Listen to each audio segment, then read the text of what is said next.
Ready na siya sa kanilang carnival. Bebe? I am pirates! Wow! Ready na sa carnival! Oh! Wow! Pekane! Wow! No! Carnival nila Philip bukas. Hello mga Mars! Good morning, good afternoon, good evening sa inyong lahat! Sa inyong nakikita, hindi pa nakapag-ayos ang aking pagmumukha dahil mamaya pa ang alis namin papuntang Pilipinas. Yes! Dahil Sunday, magpe-prepared ako. Yung susuotin ni Philip bukas, may carnival daw sila. Sila lang mga bata, tapos yung mga laruan, isali na lang daw. May costume na siya dito. Tinago ko ba dahil sa nakikita nyo kanina, sinuot-suot nila. Yung kay Kuya Alex na Spider-Man, medyo malaki kay Philip. So, ayan. Ito na lang pirates ang ipapasuot namin sa kanya bukas. Ano na to? Pangalawanan niya. Suot. Ilagay ko lang to sa paper bag. Baka kasi makalimutan ko to. Makalimutin pa naman ako. Pero bata pa naman ako. 38. Yung utak ko, parang ang utak 80 years old. Ganyan lang talaga kapag maraming iniisip ba. Nag-iisip ako kung kailan ako uuwi ng General Santos City dahil na-miss ko na yung tuna. Sa mga taga Jensen, Migalab shout out. Shout out pa pala kay Abigail Generoso ng Bacolod del Norte. Tama ba ako? Pasensya na ha kasi makalimutin ang lula ba. Maraming salamat naman. Ito ba, itupi ko lang to. Tingnan nyo, maliit. Ang bilis ng panahon, no? Malaki na kaagad si Philip. Oh, sa October, 5 years old na siya. Parang baby ko lang siya nung nakaraang taon eh. Mamaya, alis pala kami. Pupunta daw kami ng Apupong, General Santos City. Halatang gusto nang umuwi, no? Mag 6 years na ako this year. Hindi pa talaga ako nakauwi ng Pilipinas. Ipasok ko pala ito sa room niya para hindi na makalimutan. Yun nga na, hindi ko talaga alam kung kailan ako makakauwi. Sa mga family ko dyan sa Jensen, mag-antay na lang kayo ha.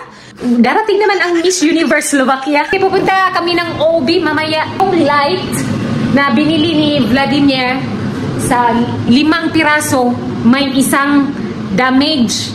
Nakabit na ni Vladimir yung 4. Ito oh, naka-prepare na nga ito eh.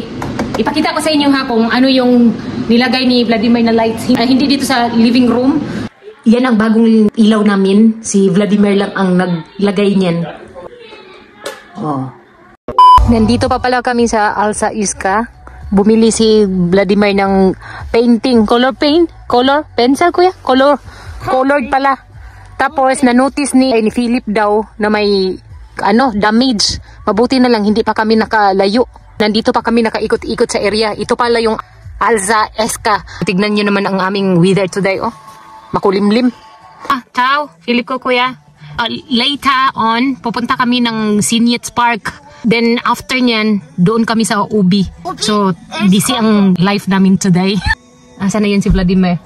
Wala pa si Vladimir, kaya ako nakapag-vlog ng mabilisan. Philip, titas. Maswerte kami dahil napansin ni Philip. So, Diyos ko, kung hindi napansin kaagad tapos nakauwi na kami ng bahay, babalik na naman si Vladimir dito. Sa bagay, itong Alza Eska, hindi to malayo sa tinatrabahuan ni Vladimir. Malapit lang ito. Usually dito na mga building, factory. Alex! Nandito na pala kami sa Signets Park. Susundan ko lang to si Kuya Alex. Okay, tak, dobre. Dito daw ako kay Philip. Dahil naiwan daw ni Vladimir ang kanyang phone, kaya binalikan niya. Lapit na talaga ang spring. Kaya hindi na masyadong malamig. Lumalabas na si Haring Araw. Binabantayan ko pala si Philip dahil dito siya sa slide. Nagkaroon na siya ng friends. Pozor! Gina! Get down! Ayan na siya, oh. Ayan. Este? Every summer pala dito, nagsaan ang mga tao dito. Pero sa panahon ngayon, medyo malamig. Bihira lang. Mostly dito, parents. Kapag summer, may ticket na dito sa Signets na dapat mong bayaran. Iwan ko kung magkano. Kasi never kaming pumasok dito tuwing summer. Ang sabi ni Vladimir sa akin, may kamahalan daw ang ticket. Philip ko, Daddy, Tam, saan naman itong batang ito? Naaligaga na siya ba? Dito pala siya sa maliit na bahay kubo. Yan pala yung pinuntahan niya. Si Vladimir doon kay Kuya Alex. Get down! Chorobes, naihi siguro itong batang to ba? Oo, hindi siya mapakali. Ganyan yan siya kapag feel niyang gusto niyang umihi. Okay, tak. Dobre? Hoto ba? Ay, na lang. Ayan si Philip, inaantay niya yan kasi may mga bata na hinahabol siya. Inaantay niya muna yan. Get down, Philip ko. Dole. Tak. Dobre. Dito na naman si Philip sa trampoline. Maabutan na naman kami ng isang oras mahigit dito ba? Pozor! Si Kuya Alex, hindi pa siya nakasakay dyan sa laruan na yan Yung may bata ba? Yan ang inaantay ni Kuya Alex. Kinuha ko lang po yung car key. Tapos babalik na ako sa aming sasakyan. Dahil hindi ko kayang magstay ng matagal doon sa lake. Ito ang weakness ko Ayun na ayaw kong pumupunta kami dito sa Signets Park. Si Philip at saka si Alex, gusto nila na magstay ng mahigit 2 hours. Mas maganda dito kung summer. Pwede magstay dito ng matagal. Nakakainis din. Dahil ang tao din naman nagsiksikan na. Ang sabi ni Vladimir, punong-puno daw to ng tao dito. Tapos marami dito ang nagsiswimming. Feel na feel talaga nila ang summer. Always silang maligo sa lake. Dahil gusto nila magbilad sa araw. Tapos enjoy na enjoy sila sa wida. Sa isang taon, 3 buwan lang ang summer. So init dito. Di katulad sa Pilipinas ba na Diyos ko masunog kasi sobrang init ba. Dito kay Revels lang talaga. Pero nakakaitim. Tayo pa namang mga Filipina, takot mangitim. Hindi naman talaga ako murina. Walang problema sa akin. Sakto lang ba kung sa bread pa, katamtaman lang ang luto. Hindi sunog.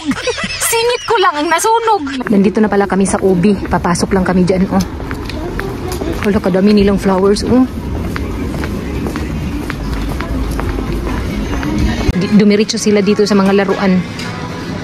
Kuya Philip ko, ganyan yan sila kapag nasa shop kami. Akala mo kung may pera tong mga to Kuya Alex ko, no.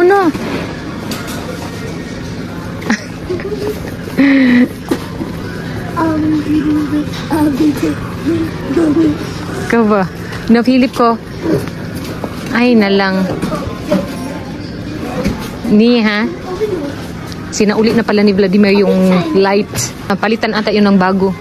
Ang dami pala nilang flowers dito, Maganda dito mamili. Ayun, may mga San Francisco sila, maliliit. Alam ko na next time kung saan kami pwede mamili. May mga cactus din sila, Ayan, Pero Diyos ko naman, Lord.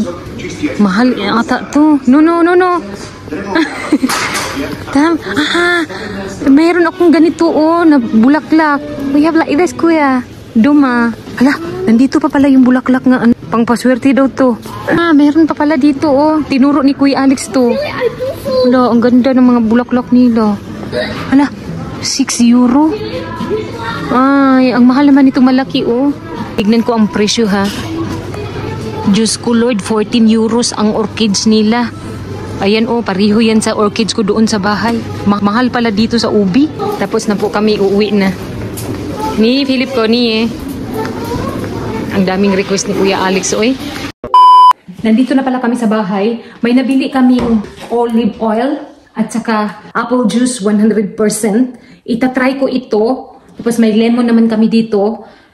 Ipaghalo-halo ko, ha. Today is the first day. I-good luck ninyo ako. Kasi ang nakita ko sa Facebook, sa dumi, nandun na ang gallstones. Tignan natin kung effective ba talaga to siya sa akin. Kasi yung ginawa ko last time, hindi nag-effect. Where are you going, Kuya? Doctor. For check-up? Alis po sila, punta sila ng Bratislava. Si Alex ko. Malaki. Philip, what idzie mi do szkolki? A papuszki sobie lepiej.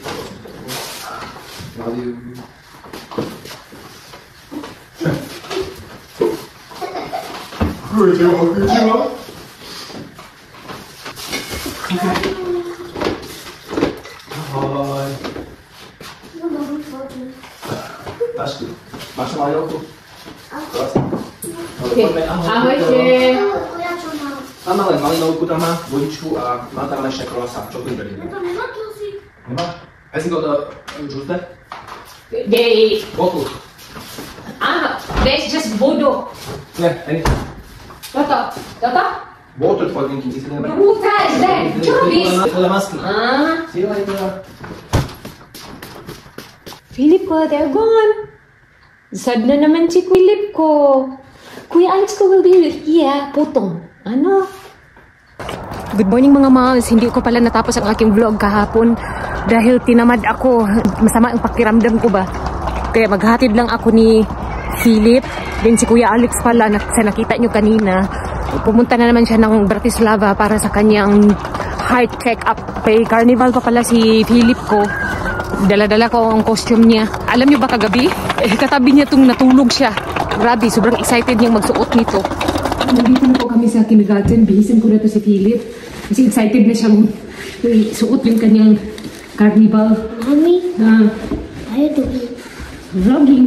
Nagtatanong siya kung anong ginagawa. Ahoy to titas titos. Ahoy tita titos. Pobes excited. Excited. Ito yung pinakagusto niya. Kahapon pa siya ba? Kung hindi na siya mapakali, siguro na ba, ginipan na niya ito ba? Mamaya pa naman yung carnival nila. Doon lang sa itaas. Alam ko magpa-picture-picture yan sila eh. De? Hirapan siya kasi wala din siyang ilong ba? Parino kami ng ilong, flat nose. Di bali na, gwapo naman. Old dress. Wow, pegani! Toto nini. Mga Mars, nandito na ako sa bahay. Nahatid ko na si Philip. Tignan niyo ang aming Christmas tree, oh. Hindi ko pa natanggal yan. Wala akong balak na iligpit yan.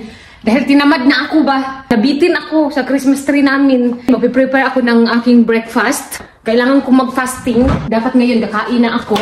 Uminom na pala ako ng aking collagen. 12 hours lang daw ang pagpa-fasting. Tignan natin kung anong result talaga nito. Wala pa akong nakitang bato. Kasi nag-start na ako last night.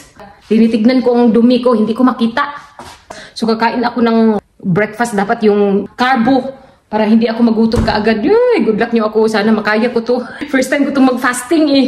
8 o'clock in the morning na pala.